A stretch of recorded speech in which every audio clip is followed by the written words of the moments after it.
matahari take, kehidupan di dunia juga take, kehidupan di dunia juga tidak ada. Nah, setelah saya bandingkan, karena kebetulan saya bisa dikatakan perantau, itu dari Jawa, Lampung, kemudian Aceh, Sumatera Utara, itu bisa dikatakan banyak perbedaannya.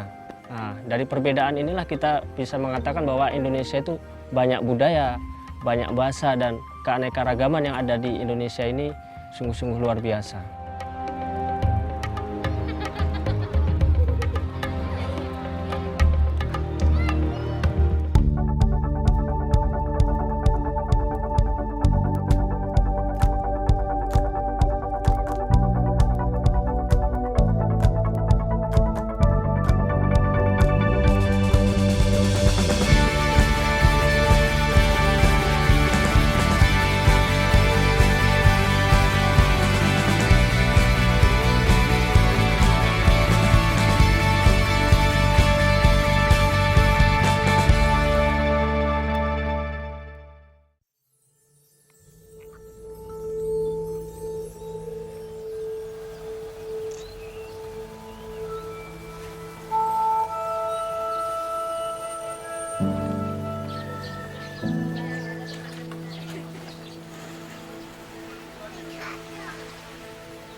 Pak Wisnu atau Pak Guru, begitulah warga biasa memanggilku.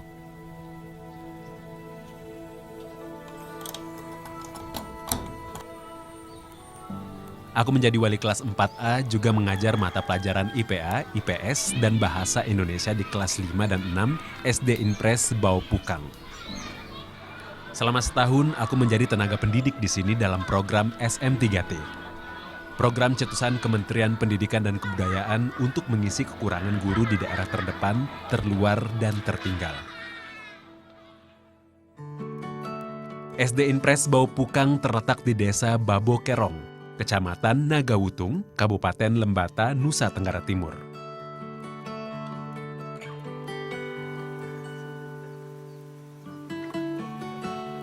Di balik eksotisnya pegunungan dan segala potensi Pulau Lembata, wilayah ini masih tergolong tertinggal, terutama di bidang pendidikan.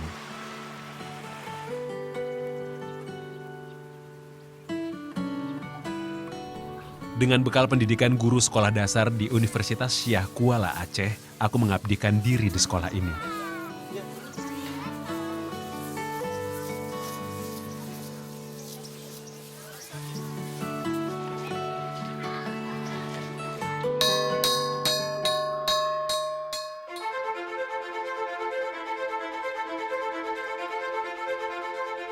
Kira-kira hari ini kita akan belajar apa?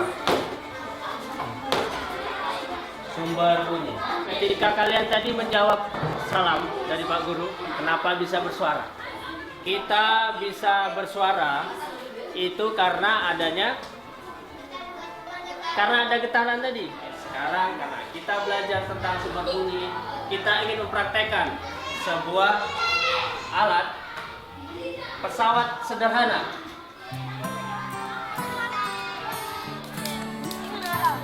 Bisa bikin ngomong ke bodoh. Bahasa inilah yang sehari-hari ku dengar dari anak-anakku.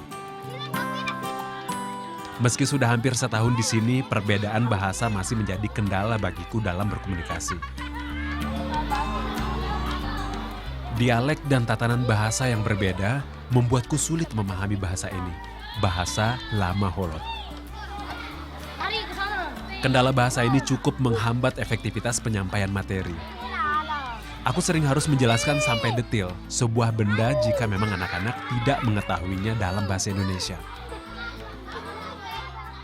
Guru-guru di sini masih menggunakan dua bahasa Indonesia dan bahasa daerah sini, khususnya karena daerah sini pesisir pantai, jadi menggunakan bahasa Lama Holot.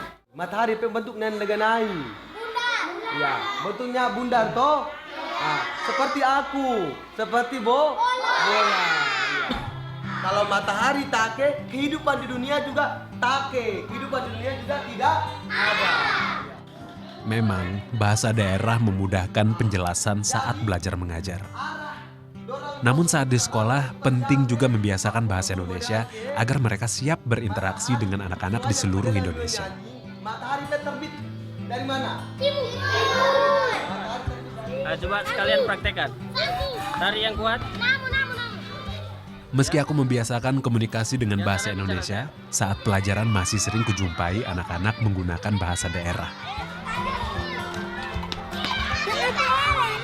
Selain membiasakan anak-anak berbahasa Indonesia, aku pun belajar memahami bahasa Lama Holot. Untuk mengatasi kendala, saya tetap berusaha bagaimananya tetap belajar. Meskipun hari ini saya ingat, besok sudah lupa, tapi saya tetap berusaha. Gimana caranya saya harus mengerti apa yang mereka katakan, meskipun saya sendiri tidak bisa mengatakan gitu. Jadi mereka bicara, saya tahu artinya, meskipun saya tidak bisa menjawab dari apa yang mereka katakan.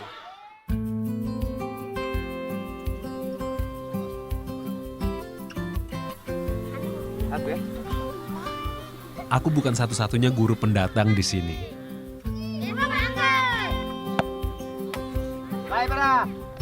Ada Pak Usman yang biasa disapa Pak Acan.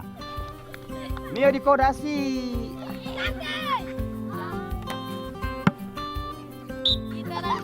Mata masuk. Pak Acan sudah 5 tahun mengabdi sebagai guru olahraga dan ia pun sudah menguasai bahasa Lama Holot. Berapa tadi? Tira. Tuh, 2 ya.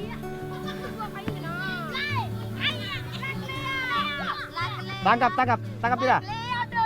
Lapor. Tahu Pak Guru. Iya. Kelas 3 sampai kelas 6 itu kita menggunakan bahasa Indonesia lebih bagus. Kalau kelas 1, 2 itu mungkin lebih bagusnya memang bahasa daerah. Sehingga dalam proses pembelajaran juga lebih banyak memakai bahasa daerah. Karena kalau bahasa Indonesia juga ya, istilahnya mereka dari rumah ya. Dari rumah langsung ke sekolah, istilahnya baru kita membentuk mereka kelas rendah, kelas 1, 2. Mio, semangat Mio! Bahasa daerah adalah tradisi yang menjadi aset negeri. Tak terkecuali bahasa Lama Holot. Namun bahasa Indonesia adalah bahasa persatuan. Satu-satunya pemersatu saudara sebangsa dalam berkomunikasi.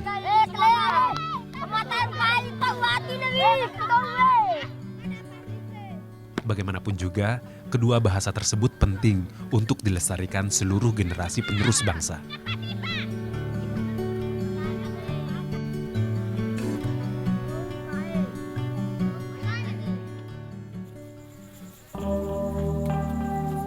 Gimana itu di rumah, kira-kira nyaman tidak? Ya, saya ceritakan yang sebenarnya.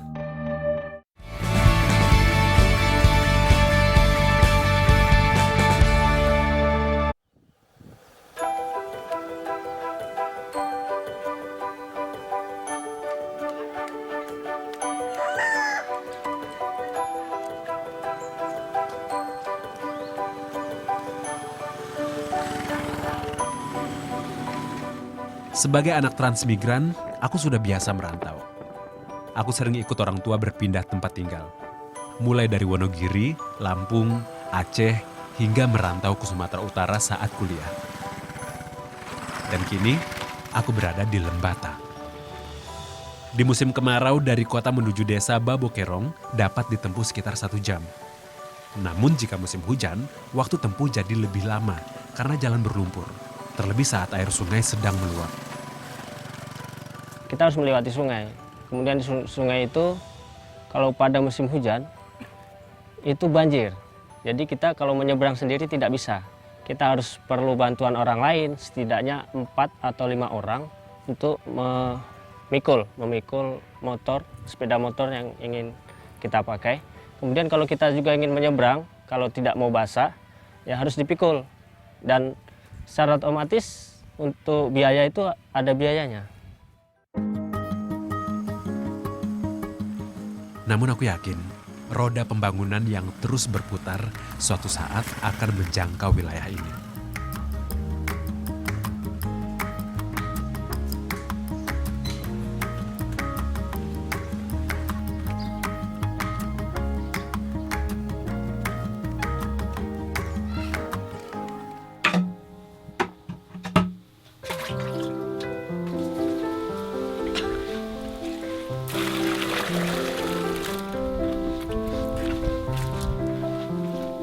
Meski sudah biasa merantau, setahun di sini menguji pemahamanku akan arti mandiri. Biasa kita tuh suntuk karena tidak ada teman ngobrol, toh. Ya, atasinya mencari kesibukan seperti ini. Kalau lagi waktu luang, cari kesibukan, nyuci. Saat sepi itu datang, aku selalu bercermin dan menanyakan kembali tujuan awalku ke sini. Ya, namanya juga kita sebagai tenaga pendidik, jadi dimanapun kita ditempatkan harus bersedia.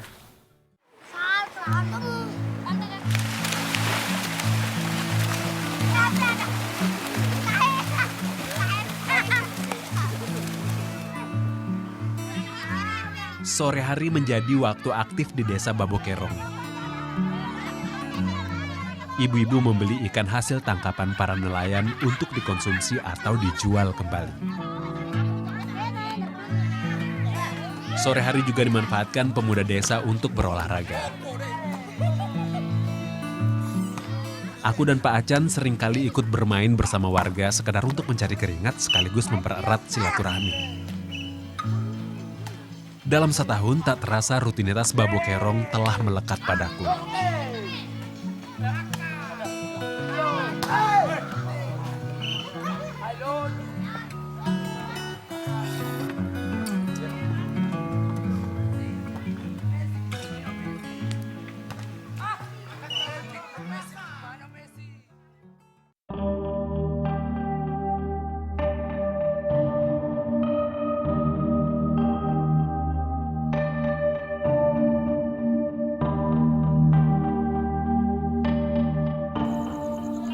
Malam hari memiliki kisahnya sendiri.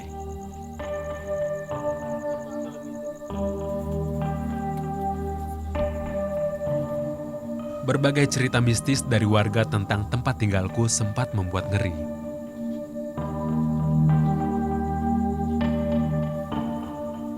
Dari tanggapan warga, sering juga sih warga tanya, gimana itu di rumah, kira-kira nyaman tidak? Ya, saya ceritakan yang sebenarnya. Kalau untuk seminggu, 2 minggu emang kurang nyaman. Tapi untuk sekarang, alhamdulillah paling nyaman yang saya rasakan selama ini di rumah ini gitu. Tidur pun nyenyak, bangun bisa tepat waktu, sebelum subuh sudah bangun. Tidak ada gangguan apapun. Sebagai anak transmigran, pengalaman tinggal di pelosok sudah tak asing lagi bagiku. Yang saya dapatkan di sini adalah semua pengorbanan itu. Semua pengorbanan pasti ada ya, hasilnya gitulah. Sekalipun pahit, mudah-mudahan pahit itu berbuah manis.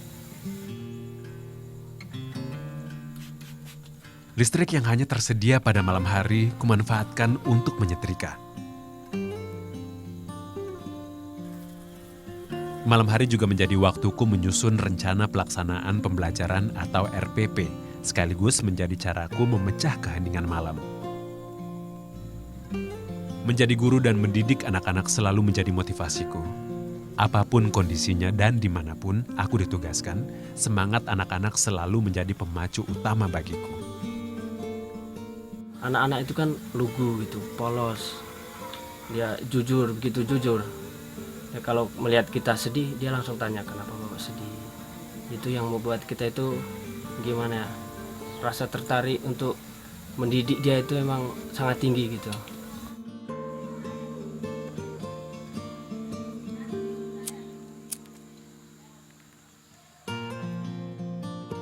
Sebagai guru, itu bukan hanya mengajar, tapi harus benar-benar memahami bagaimana keadaan siswa, apa yang dibutuhkan siswa.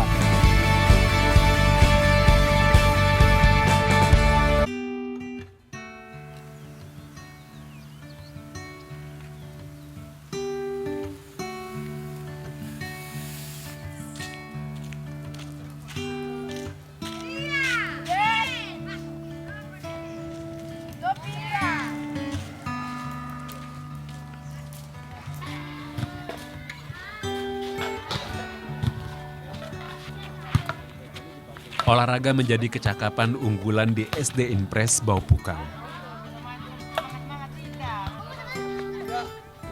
Oleh karena itu, tiap hari Sabtu anak-anak dibebaskan mengikuti cabang olahraga yang diminatinya.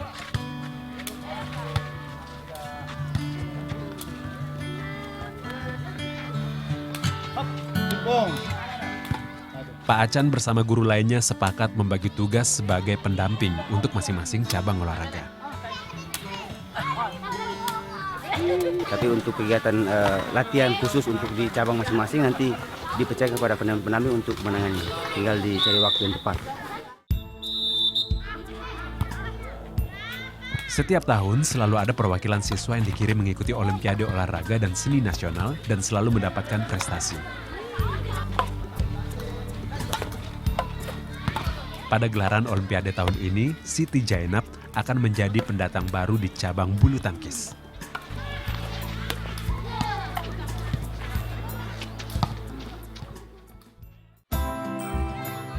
Adalah Pak Mukhtar, pendamping Siti Jainab dalam Olimpiade cabang bulu tangkis. Selain sebagai wali kelas Siti Jainab, rupanya Pak Mukhtar memiliki kriteria sendiri saat memilihnya menjadi perwakilan SD Inpres Bau Pukang. Saya memilih Jainab karena saya lihat bahwa walaupun dia punya postur rendah, pendek, tetapi cara gerak untuk perhatian mainnya saya kira dia lebih baik. Sehingga saya bisa memilih dia sebagai atlet badminton. Sampai di kecamatan dia lagi panas tinggi. Itu juga punya keinginan yang sangat tinggi sehingga sampai di kecamatan dia juga mencapai juara 1. Sampai di kabupaten juga dia masih meraih juara 1. Bagi Jainab, kemenangan yang membawanya pada level baru ajang O2SN ini menjadi pengalaman yang berharga. Rasanya deg-degan. Waktu dapat juara saya senang. Siti Jainab membuktikan bahwa prestasi non-akademis bisa beriringan dengan prestasi akademis. Di kelas, Jainab selalu berada di peringkat 3 besar. Bimbingan dan arahan guru menjadi faktor penting dalam pengembangan dua potensi tersebut. Mereka di sini bakat alami, jadi hampir semua cabang bakat alami yang berada pada mereka. Jadi kita guru tinggal memulai sedikit, berarti sudah jadi bagus. Intinya bahwa guru juga harus punya program rutin tertentu untuk melatih mereka. Guru adalah jembatan. Tugas kami sebagai guru adalah menjadi perantara antara potensi dan prestasi dari anak-anak. Menurut saya guru yang baik itu adalah guru yang bisa mengerti.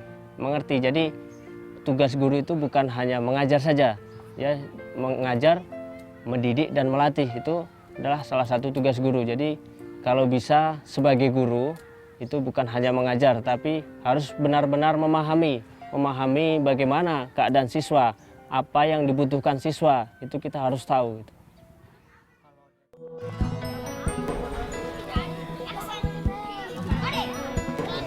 Satu angkat, 2 siap, 3 berdua. Setelah lelah berolahraga, ada kegiatan rutin santap makanan lokal. Para murid telah membawa bekal makanan khas Babokerong. Jagung titi hingga olahan daun singkong siap mengganti energi yang hilang ketika berolahraga.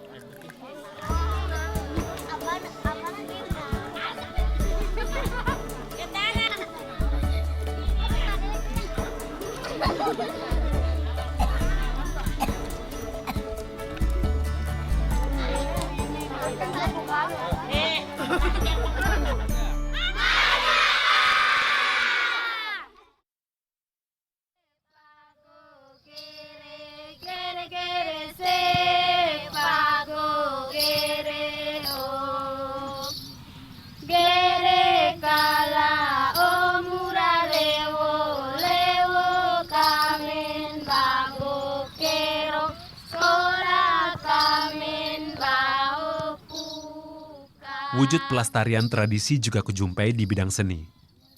Tari Sele Upak merupakan tarian dari daerah Mingar yang masih satu kecamatan dengan Babokerong. Tarian ini biasa dipentaskan usai masa panen padi dan jagung.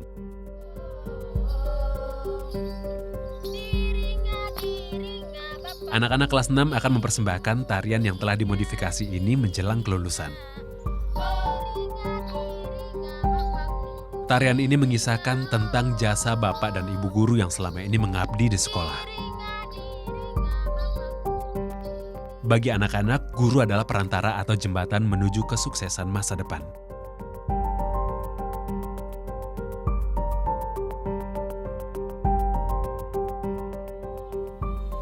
Bapak guru, oh budi godi balorawota.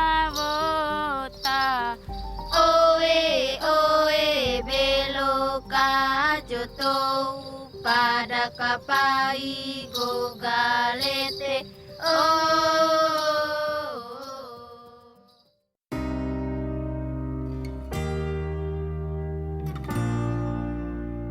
Selain pelajaran hidup dan kemandirian pribadi sebagai perantau, aku menyaksikan banyak tunas berbakat tumbuh di penjuru negeri. Aku melihat kekayaan Indonesia terpancar pada potensi anak-anak ini.